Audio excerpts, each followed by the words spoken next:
across the UK, on DAB, online and on your smart speaker. This is Times Radio, the voice of the Times.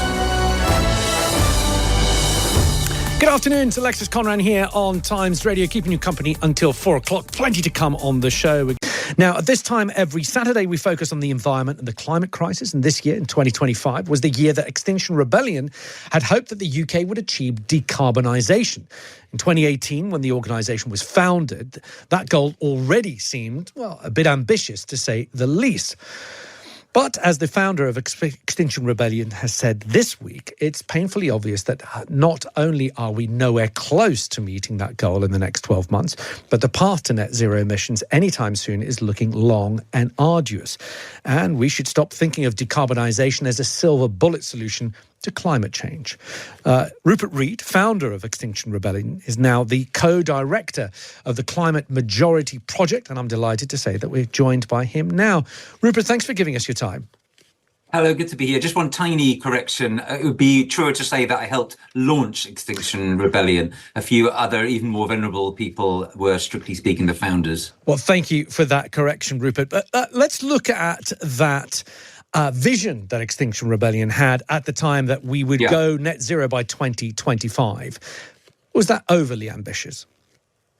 Well, possibly so. I mean, everyone knew at the time, we all knew at the time that it was an unbelievable stretch target. It would have been absolutely heroic to have made it. The thought was that was what should happen. And so if there was any chance at all that it would happen, it was what we should go for. It was what should happen because it was what the science indicated. If you combine that with an understanding of the UK's historical responsibility, which is massive for greenhouse gas emissions, and if you combine it with basic ideas of fairness around the world. So I think it was reasonable to have as a very bold aspirational target. And as I say, the fundamental reason for that is it's what we ought to have done in a truly rational and fair world.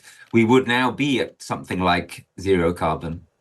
So where do we go from here, particularly from climate movements like Extinction Rebellion and others that are out there? What do you think needs to be the strategy now?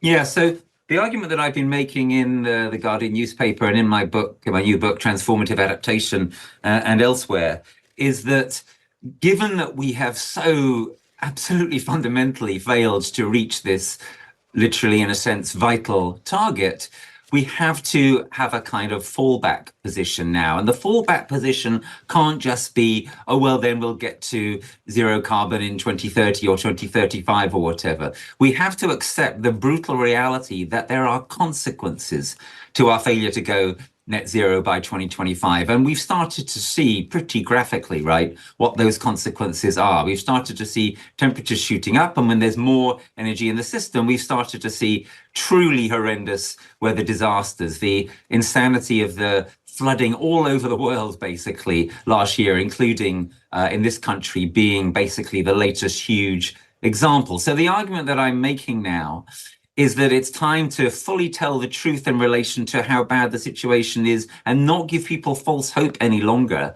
that we can get our way out of this by going net zero as quickly as possible. So we need to adapt. We need to be preparing, bracing for impact. We need to be building our preparedness against the terrible climate disasters that we've seen and the much worse climate disasters that are without any doubt coming.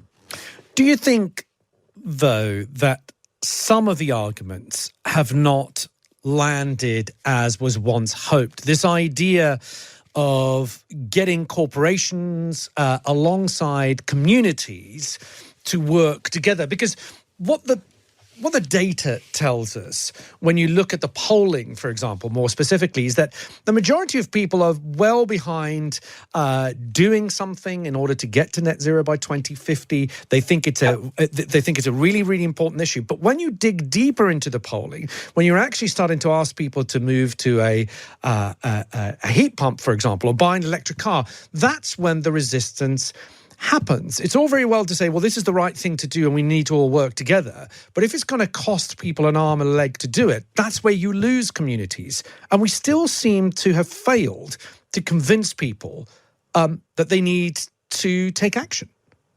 Well, look, there needs to be much stronger government action to make the right choice on climate into the affordable choice for people. So, for example, there should be much more subsidization of, or basically free rollout of insulation across the country. That is a complete no-brainer, an open goal that is still being missed.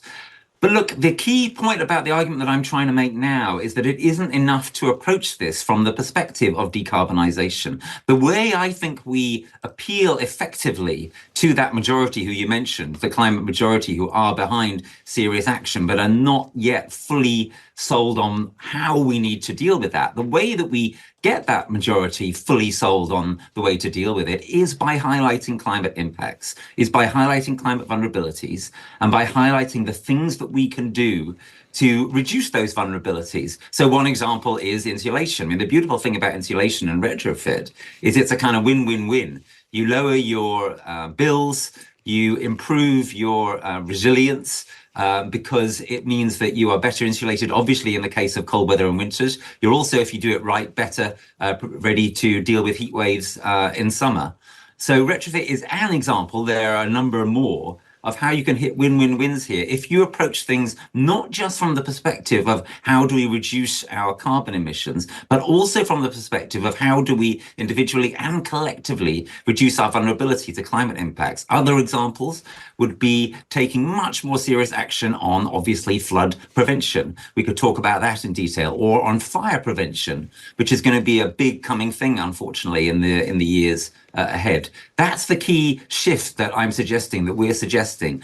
Don't just approach things from the perspective of decarbonisation. Approach things also, crucially, and first in many ways, from the perspective of adaptation and resilience building. Well, Dr. Rupert Reed, I'm sure we will talk about those things in more detail some other time, as time is against us now. But thank you so much for giving us your time. Dr. Rupert Reed helped launch Extinction Rebellion before moving on to co-direct ClimateMajorityProject.com, and he's the co-author of Transformative Adaptation. Another world is still just possible. Thank you for your time.